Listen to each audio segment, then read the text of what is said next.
My name is Roland Jade, more commonly known as Roju.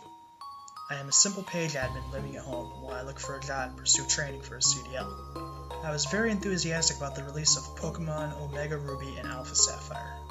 I made it a point to avoid spoilers, not that Pokemon has any. And I even installed the social fixture app to my Facebook to filter all Pokemon-related posts from my newsfeed.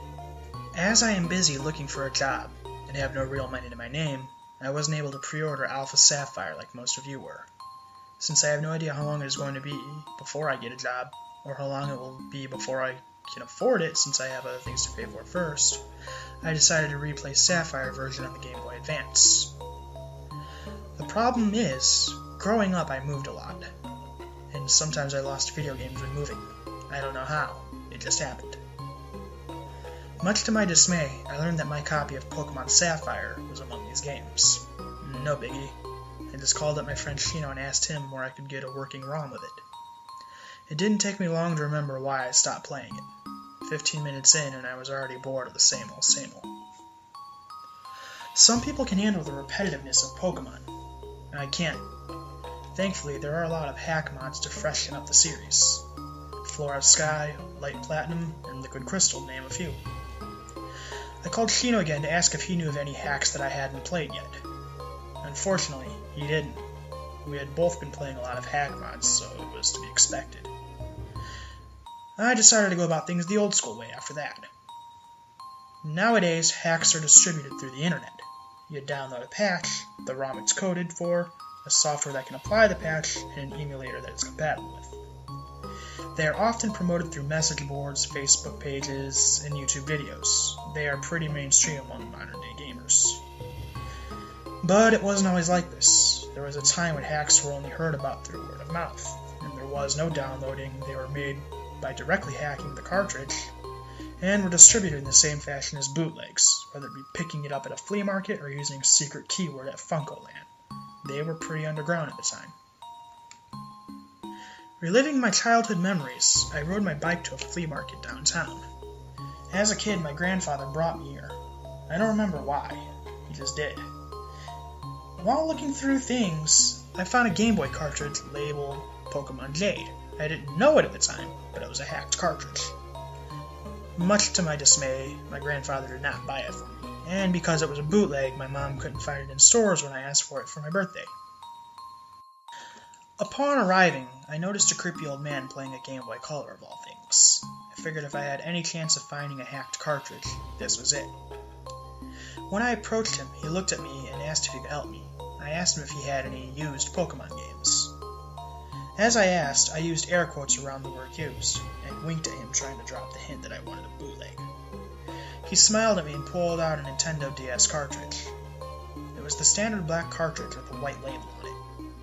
A label which read, Nameless Gold. I smiled and handed the old man the $7 he requested and hurried home to enjoy myself. My first instinct was to check on the internet and make sure I didn't just waste $7 on a game I could have just downloaded on the internet in less than 3 minutes. No one on the surface web had ever heard of it. No one on the deep web had either. It seems the developer of this game is rather old school. The Game Freak logo started up as normal, but it just froze there. I thought the game was glitching. That happens with modded cartridges, one advantage of patching ROMs. I tried it again, and it kept freezing. After about 5 or 6 tries, I gave up and put it down. Actually, I threw the DS across the room out of anger, and immediately went to check to see if the screen cracked. It was black. I panicked thinking I had broke the DS, but then it started normally. I was at the menu screen. I noticed that there was already a save file. As a kind of tradition among those who buy used games, or maybe it's just my family that does this, I don't know. Either way, I checked the previous save file before deleting it. The menu screen was in some obscure language, almost as if the hack was derived from a foreign copy. Entirely possible, though it does make me curious as to how they bypassed the region lock. Hoping I would be able to play, I selected what I assumed to be continue. The actual game was English, thankfully. The first thing I did was check his trainer information. His name was ...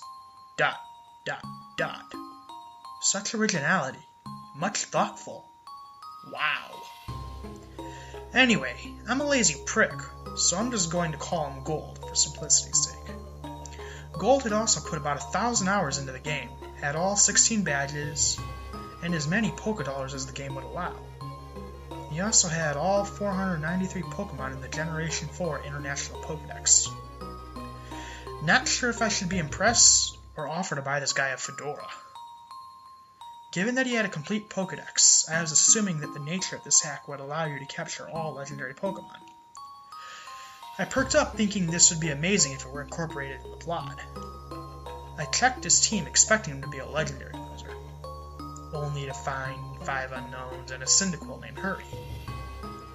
Hurry was only level 5 and only had 1 HP left. It had 2 attacks, Leer and Flash.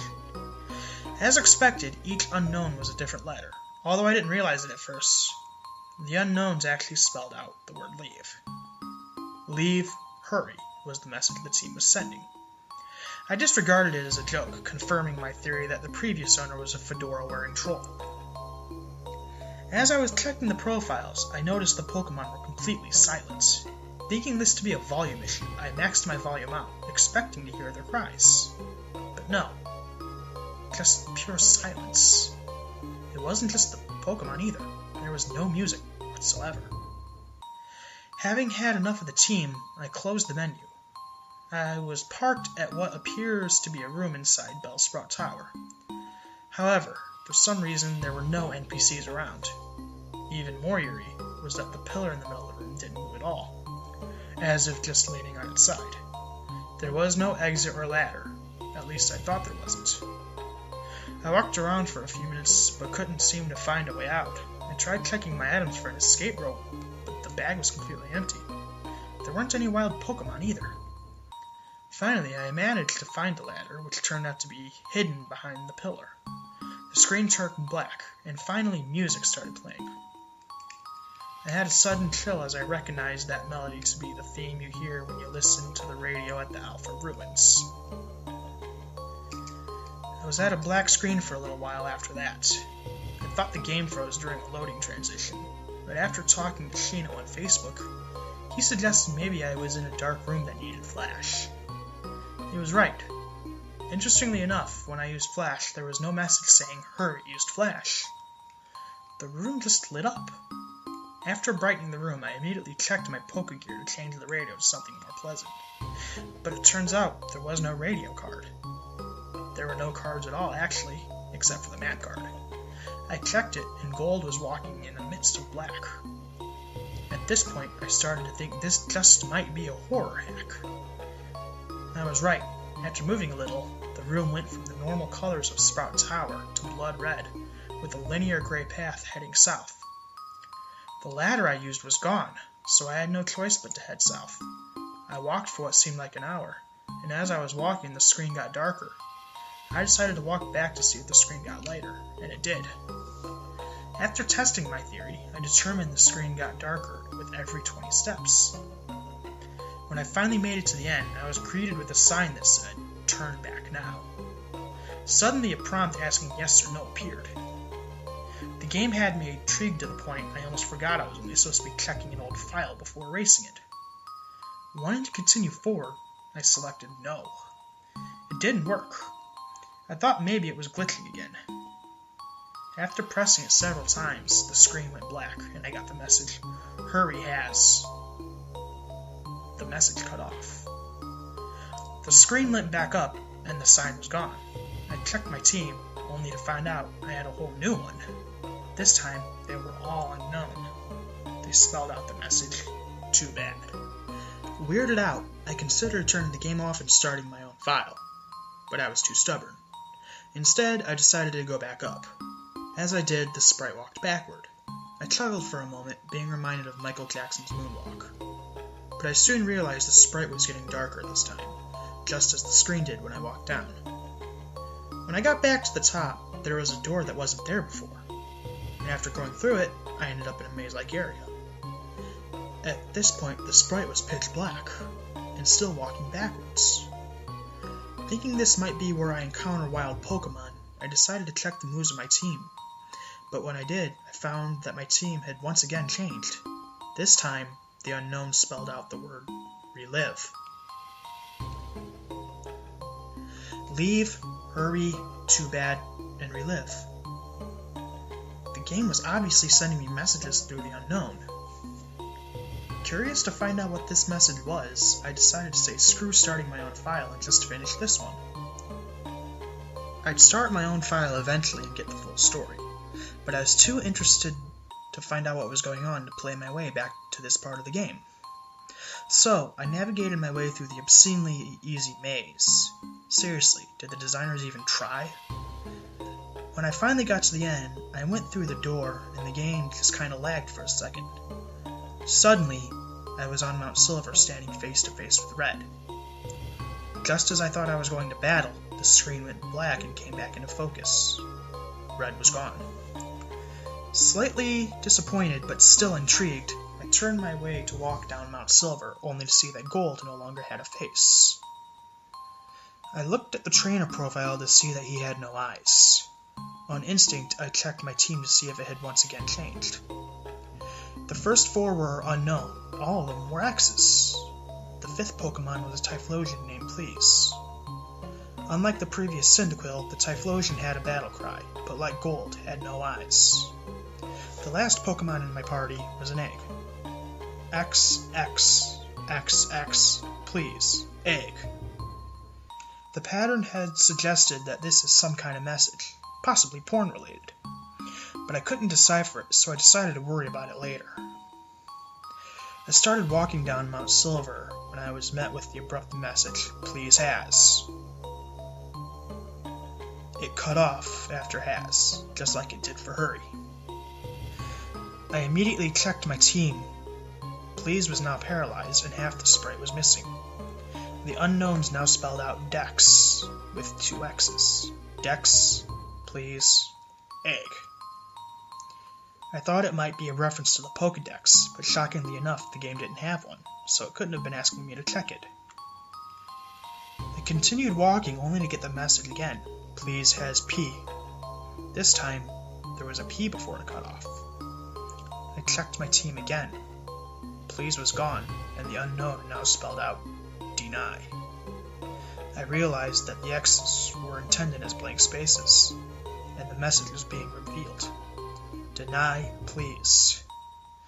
I still had no idea what it meant, or why there was a random egg. I thought it might be a placeholder, but then why didn't another one appear when Please left?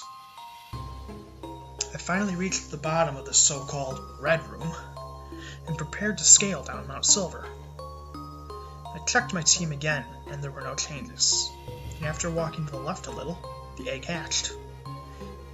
It was a Cyndaquil, but for some reason, I didn't have the option to name it. To make things more interesting, its stats and moveset were identical to Hurry. Its presence didn't seem to change my team's message, since it had no name at all. The unknowns still spelled out Deny. As I traversed down Mount Silver, I noticed that the dungeon layout was the same as it was in Soul Stone. I was rather disappointed, but at the same time relieved. There was no new challenge in navigating it, but this meant I could solve the mystery of the team faster. Suddenly I got a message. Is thrashing about. I checked my team, and all seemed well, so I shrugged and continued on. But as I continued to descend, things got very unusual. First, the graphics transitioned from DS to Game Boy Color, and then to regular colorless Game Boy. Even though Gold's sprite was still fully colored, everything else was black and white. There was no music anymore either. My team was still the same, and nothing else had changed. But I was suddenly in a silent, vintage rendition of Mount Silver. It almost seems laughable, but instead it was unsettlingly creepy. I never thought I'd say it, but a Pokemon horror hack was actually creeping me out. I navigated downward through the grass and came face to face with my rival, who was standing next to the lake. He didn't have any eyes either. I attempted to talk to him, but he just turned his back. So I went to the Feraligatr next to him and talked to it. It just looked at me and said, "Duck." Where? And suddenly, I was in a battle. Despite clearly belonging to my rival, given that it was following him around and has a type advantage over the Pokemon I assumed to be my starter, I mean, how else are you going to get a Cyndaquil? The Feraligatr showed up as a wild Pokemon in the battle screen. And like the Typhlosion from earlier, it had no eyes. And just like my Cyndaquil, it had no name. The screen just said, Wild appeared. The music seemed downtrodden. It was just a slowed down version of the normal battle theme, but it had a morbid overtone. Despite the unknown being in the first spot, Gold sent out Cyndaquil first. I tried to battle, but no matter what option I picked in the main menu, I was taken to my empty pack. Or at least I thought it was empty. It now had a nameless item in it that was represented by a series of brackets. After using it, the Feraligatr fell asleep. On the next turn, I was able to attack. Cyndaquil now had Nightmare. Perhaps it learned it when it was thrashing about and I just didn't notice it, but there's no way to know for sure. Being my only attack, I used it. Given that it was a level 5 Cyndaquil versus a level 90 Feraligatr, I didn't expect it to do much. But not only did it one-hit KO, it caused the Feraligatr to turn back into a Totodile before fainting. When it went back to the field screen, the Feraligatr was gone. I once again tried to talk to my rival. He just said even before vanishing. After the battle, I looked around and noticed that part of the screen was cut off by a jagged black edge. I'm not sure if it was like this before the battle, because I was too caught up in interacting with an NPC for once. Part of a house was clearly visible, but it was inaccessible. I couldn't walk past the black as it acted like a wall. With nowhere else to go, I made my way back up to Mount Silver. Anticipating entering the cave, I walked over the tile, only to be blindsided by my character using Fly, move none of my Pokemon had. I landed in Goldenrod, and the music returned. But just like the battle with Feraligatr, it was a slowed-down, morbid version. The place was black and white, but all the sprites had color, and just like Gold, they were eyeless. I went to the nearest NPC and talked, only to be met with an image of an unknown. It was a D. After talking to her, the sprite disappeared. I noticed one that was reminiscent of Professor Oak. Once again, I was met with an image of an unknown, this time an eye, before the sprite once again disappeared.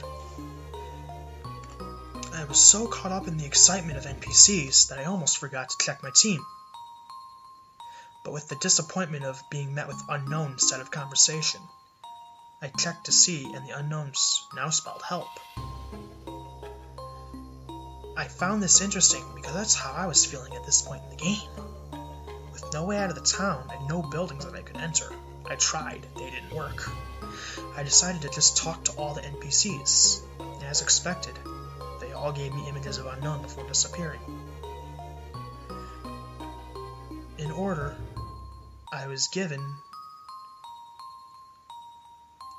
W, Y, H, O, E, U, K, A, and R.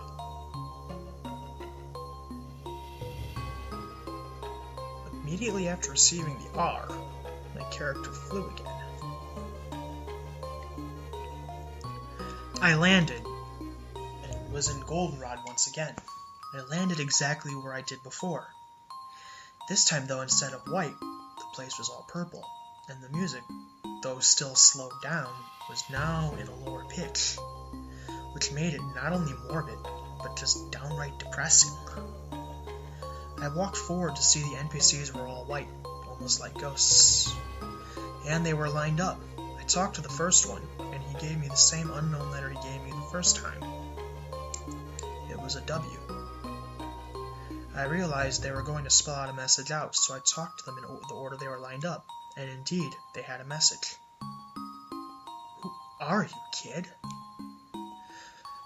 Thoroughly creeped out, I headed to the top of Goldenrod, where my sprite once again used Fly. I I landed in what appeared to be a black and white version of Alex Forest. There was no more music, and upon landing, there was a pure white sprite that looked like gold. It was facing me, but then it took off running at a speed not yet seen in Pokemon games.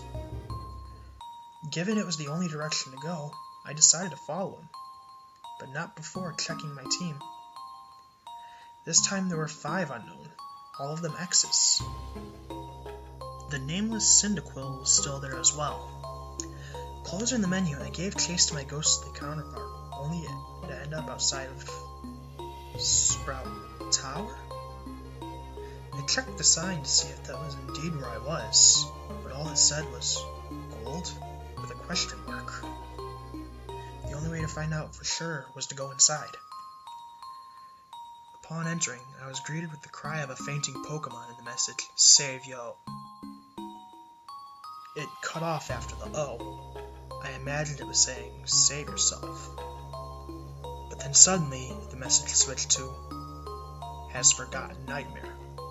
Well, that's cool and all, but when did it learn it to begin with? And why is the game suddenly telling me when something about my team changed? By now, we all know what happens next. I opened my team and checked each one out. What I was met with was oddly familiar. The unknown, all 5 of them, had the same stats as the unknown from when I first started. And even though the first one was still an X, the others were E, A, V, E. I didn't need rocket science to know that the last X was covering an L.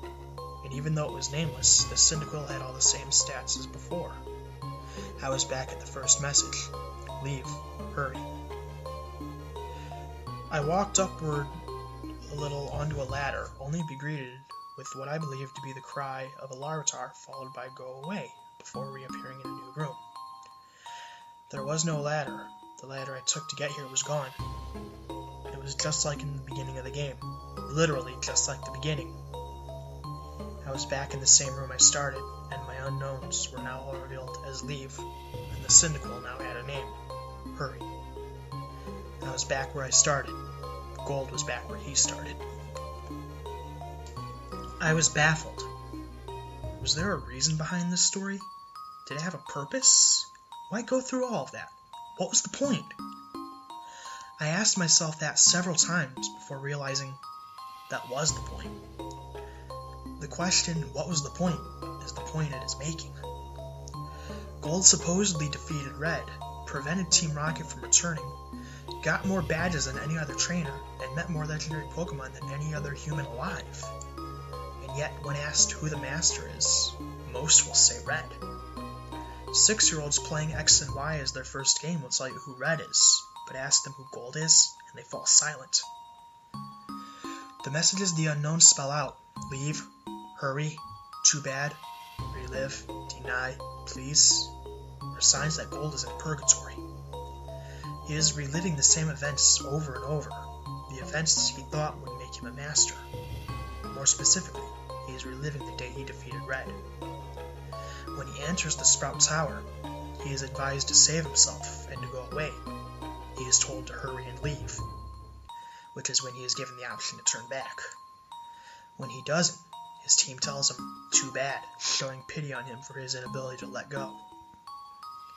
They then tell him he is going to relive it, and when it's over, they try to tell him he is in denial, and once again beg him to open his eyes. This is when Cyndaquil suddenly learns Nightmare, symbolic of Gold entering his own nightmare, a world where no one knows who he is. Mirroring his desperation, they spell out help. The words of Goldenrod echoed through my mind. Who are you, kid? There is no symbolism here, no underlying meaning. That's all it is. A bunch of people who honestly have no idea who Gold is. Because despite all his accomplishments, he's a nobody. Despite his efforts, he never made a name for himself. He has no name, so to speak. And this is why his trainer name is Da.